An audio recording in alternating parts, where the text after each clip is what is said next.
Good afternoon to you. I am Christian Gravenor from Coulopolis, and I'm shooting this video to talk to you about Dorchester Boulevard and its crazy history of love, hate, violence, murder, and all sorts of things in between. I'm starting at this very place. Of course, you probably recognize this to be the Museum of Architecture, whatever it's called. It's Phyllis Bronfman's baby, a beautiful thing, very impressive. She managed to preserve this wonderful building. But what you might not know is that it was a scene of a grisly murder way back in 1962. There was a nuns group called the Sisters of Service that they occupied this place until 1973. They had about 70 women living here, and what they included a woman from Toronto named Lorraine Kenny, 29 years old, moved to Montreal just 2 months earlier, and one day she's coming home a Saturday night. She's actually originally from Nova Scotia, and guess what happens? She's just minding her own business, going back to her room at about 1 a.m. and some creep, a father of 6, 30-year-old man from Alexandria, Ontario, named Moll, M-O-L-L, J.S. Moll, that's all I know about him.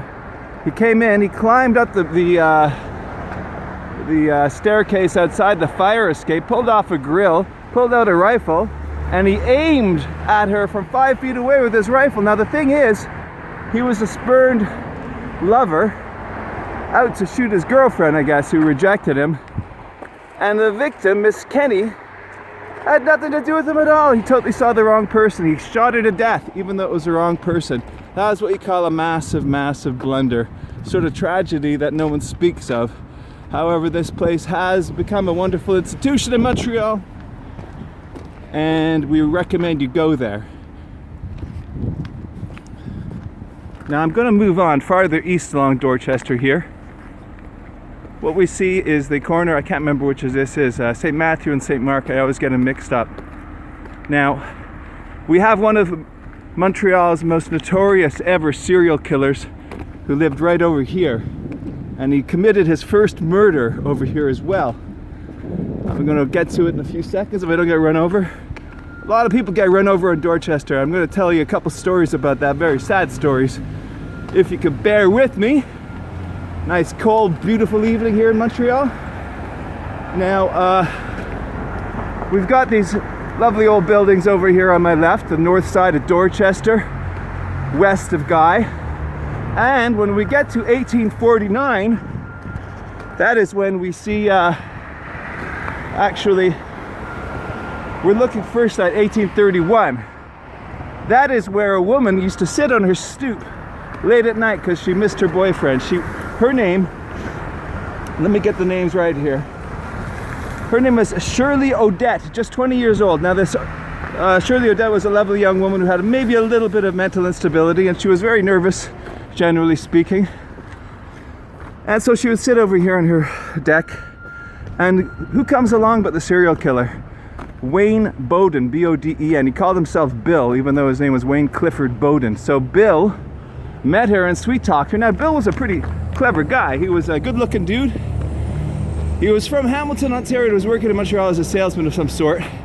And he managed to talk to this girl into, being, I don't know what he did with her, but they managed to have sex. And next thing you know, she's dead, strangled.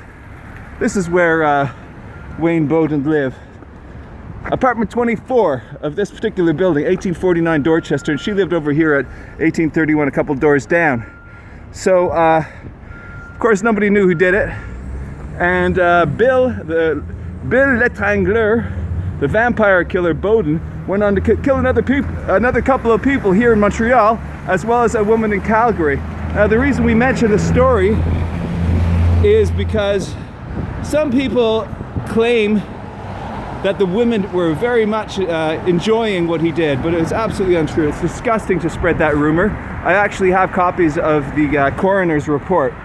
And later on, just to remember their memories, he killed Marielle Archambault, who worked at Place Ville Marie. He went to her place on Ontario Street, 3688 Ontario, and killed her on January 17, 1970. And then the third one was Jean Way, a lovely young girl 24 years old, 1850 Lincoln, just around the corner. Her boyfriend was about to come over. This guy somehow got in. Bill L'Étrangler, the vampire killer, Wayne Bowden, aka, and he was eventually caught. Basically what happened to him, he was caught through his teeth marks. He used to bite on the women's breasts, and so that was a big precedent that he was the first ever to get nailed for through the forensics of teeth dentistry, apparently. Now over here we have a hotel, and that hotel is not just any hotel. And up until 1981, it was the home of one of a very special Montreal guys. I tell you, this guy was out of control. He was so clever. We really should remember this guy. His name was Leo Durand. It's like he was so smart, you imagine he came back in time through a time machine, because he knew everything. He knew what to do. He was the first person in Montreal to have a car, and then he went on to buy the Montreal Canadiens for like nothing. And he also owned he owned a racetrack, he owned a couple of great restaurants. So that was where he parked his car. Imagine how good the parking would have been back then.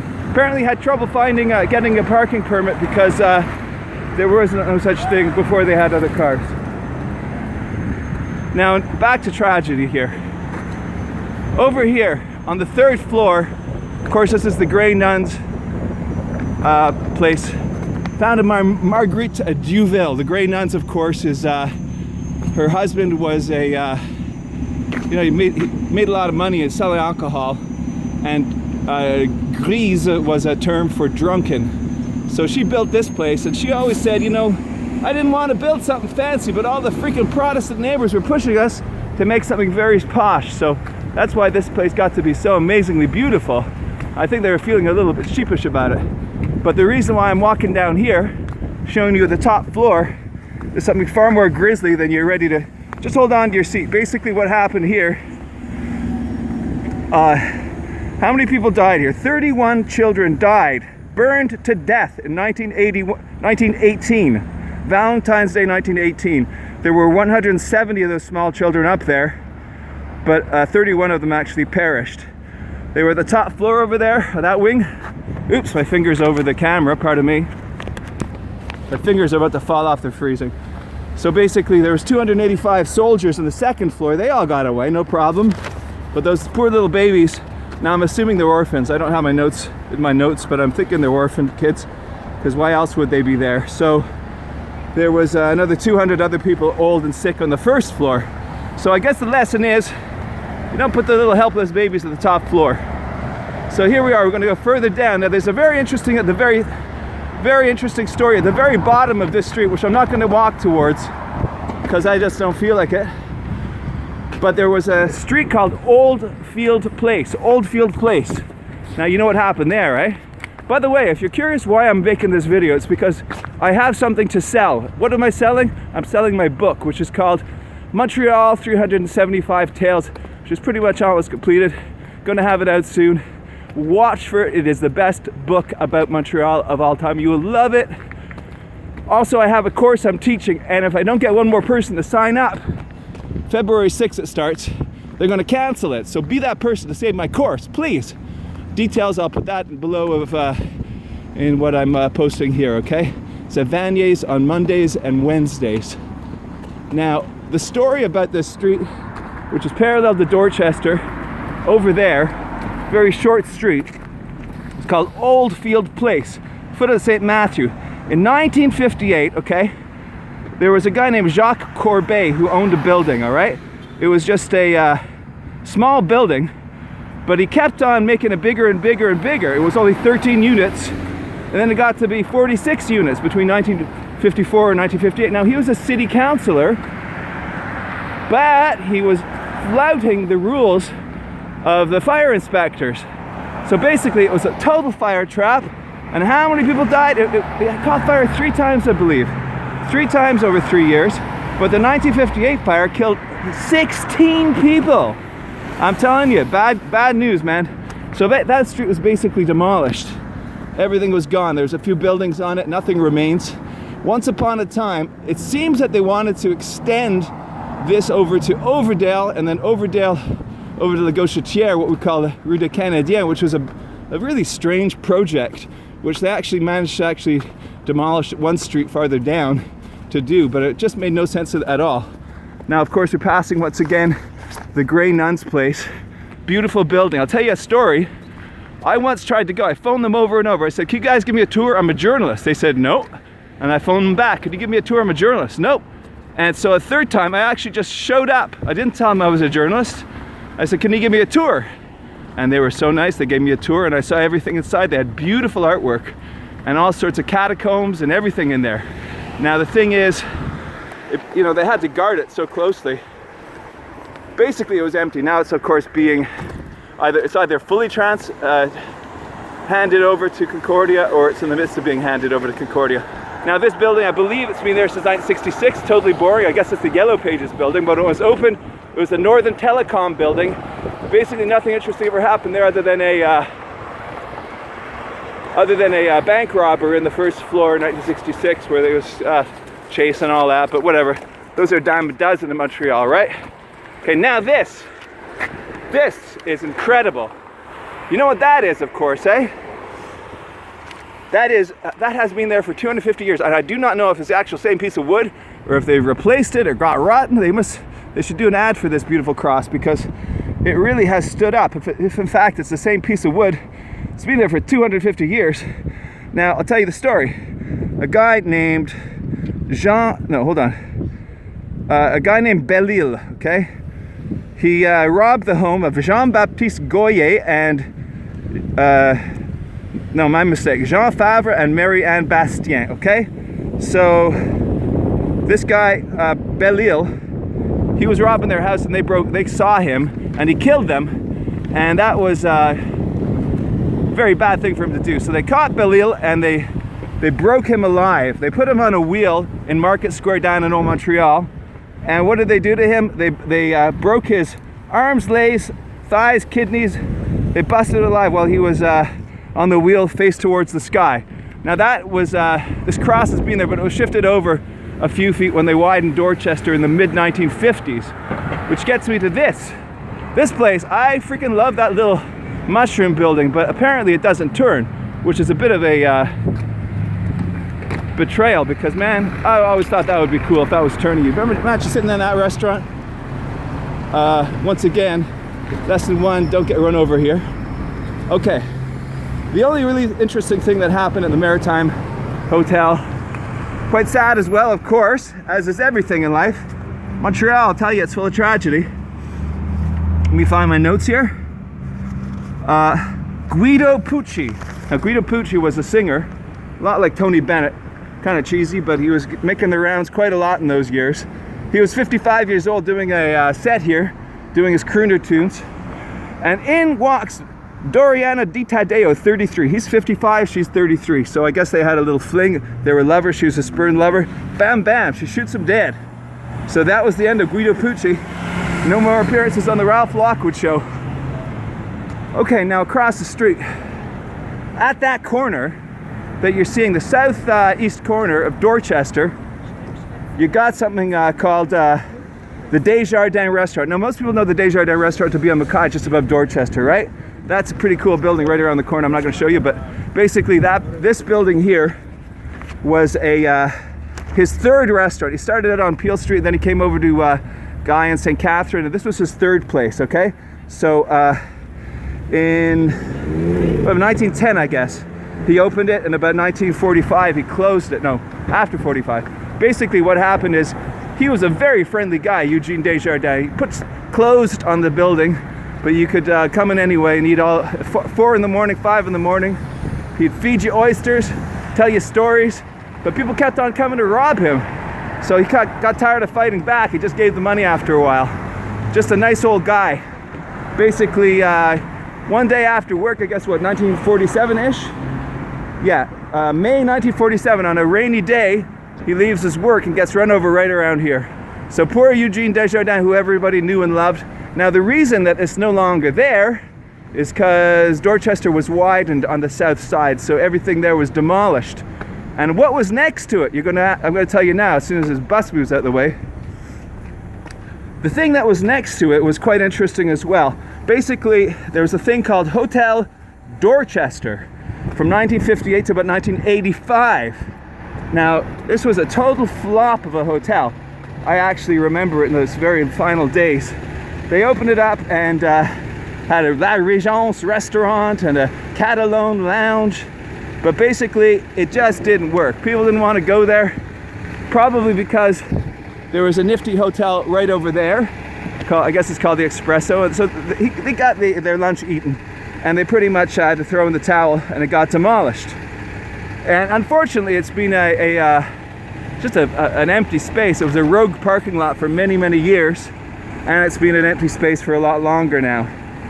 And as you see the Hotel Espresso, by the way, over there, farther in the distance, that's sort of interesting. Basically, what you had there was a roller skating rink called the Palladium. May 1950, the whole thing went up in flames. Bang! Burnt down. 60 people had to escape. Boy, they had to rush out. It was a big old barn. It was very dangerous. Now over here, you got these lovely old buildings. Not too notable, but there was one, 1473, Dorchester West. If you're wondering why I'm calling it Dorchester, not René Lévesque, is because, heck, they're gonna rename it Dorchester as soon as they we're gonna sell the name to Toronto, since he's the hero of Toronto, René Lévesque. And so also 2 out of 3 of the municipalities don't call it René Lévesque, they call it Dorchester. So what the heck? I remember it as Dorchester. It's always Dorchester to me. You should call it that too. Now there was a place called Le Crash, 1473 here. So there was a really hip artist named Robert Mousseau. You ever go to the Metro? You ever notice those tiles, those circle tiles in the Metro? They're very colorful. They're orange. Well, this guy Robert Mousseau was the guy behind that, and so they gave him a couple of nightclubs to open. And he opened a really cool one over here on Crescent Street. He opened one over here called Crash. There was artsy type places. Crash had all sorts of car parts and stuff. Sort of tasteless when you think about how many car crashes there were back then, how many people were dying in car crashes. Now, I'm getting close to another building which has got some historical significance.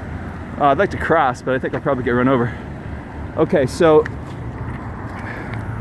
here, this building here, you can't really see it from this angle. This building here was the Ford Hotel. Now, the Ford Hotel was opened in 1929. There was a chain called, obviously, the Ford chain, and they're from Rochester, New York. It was a 750-room hotel, and they originally had a sort of the Bishop Grill, which was downstairs. It got replaced by a Murray's restaurant. The Ford was basically a budget place. It didn't cost much. So for many years, Ford Hotel was there. The Toronto Ford building was exactly the same as the Montreal Ford building, but theirs turned out to be a ramshackle, rundown place that was demolished. But ours is still proudly standing. Now this structure, when it was a hotel, advertised, you know, radio in every room. There you go. So basically, pardon me as I catch my breath, Al Palmer, who wrote the amazing Sugar Puss on Dorchester Street, had a lot of good stories about the Ford Hotel. He said there were a lot of good parties downstairs, crazy people doing all sorts of crazy stuff. There was a Ligette's Pharmacy. The guys working there were very funny. They had a stripper, or what I guess they call a burlesque performer named Beverly King, who didn't have her costume, so she just took the curtains from her room and she used that in her act. Basically, the Ford was there from 1929 to 1948 when the CBC bought it to use as their headquarters. And they used it for about 20 years when they moved into their current digs. After the Ford sold out, what they did is they bought the land at the corner, the southwest corner of Peel and Dorch, and they built the Laurentian Hotel, which is another story, but I'm not going to tell it in this time because it's beyond my range. Now, my favorite topic of all. You're glad you're here for this one. As my toes start to freeze. This, my dear ladies and gentlemen, this magnificent thing, which I quite like, is on the Overdale block. Now, the Overdale block was absolutely beautiful. I spent 7 years living here. Whoa, that's tall. And we were unceremoniously and quite illegally turfed out, even though it was collusion between developers and politicians. But I'll try to remember the happy moments of the Overdale block rather than focus on the negative. Now, let me find my notes here. Seem to have dropped it on the ground. Pardon me. Hold on. So basically, the Overdale block was demolished in the late 80s under the decision of Mayor Jean Doré, and my papers are over the ground now.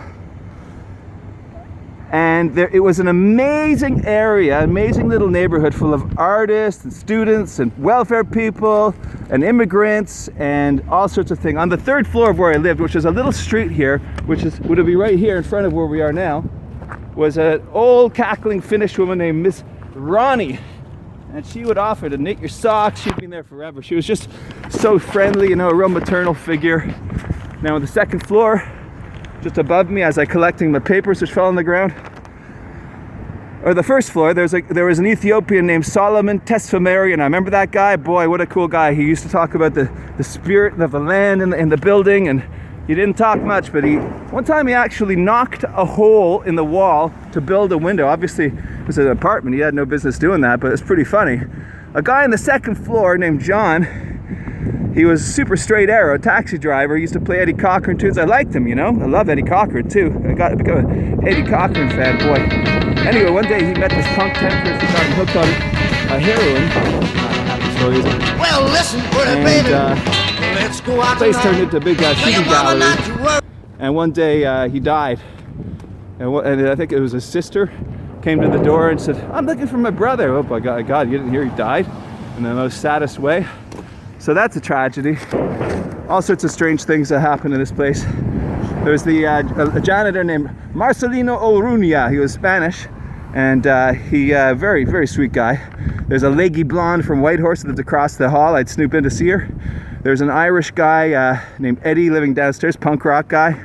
Man, these were good times. You know, everybody just would come over to each other's places. There was Clyde Klotz, who actually married Gillian Anderson. I didn't know him well. I met him a few times. So anyway, I got a lot more stories like this. I think you can find them written up somewhere, but the point is it was really tragically demolished for absolutely no reason, because the new owners, Robert Landau, an art dealer who I do not respect or like at all, Robert Landau, he demolished this upon promises of building a huge condo development, $500 million, but he did absolutely nothing. So basically, it was a big speculation thing. He had a big empty piece of land, and nothing was there. So I was going to show you as well the Hotel Colonnade one block down, which is gone now. My friend Michael Fish put it up, and that was a building that some people really liked, other people didn't like so much.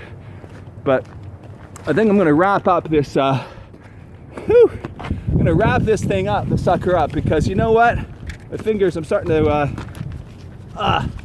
not really feel them anymore. Of course, my toes as well. A nice cold day at the end of January 2017 on Overdale here. I'm checking out. I'm Christian Gravener now. Be sure to buy my book, Montreal 375 Tales. You can find out more about it on my site, Coolopolis.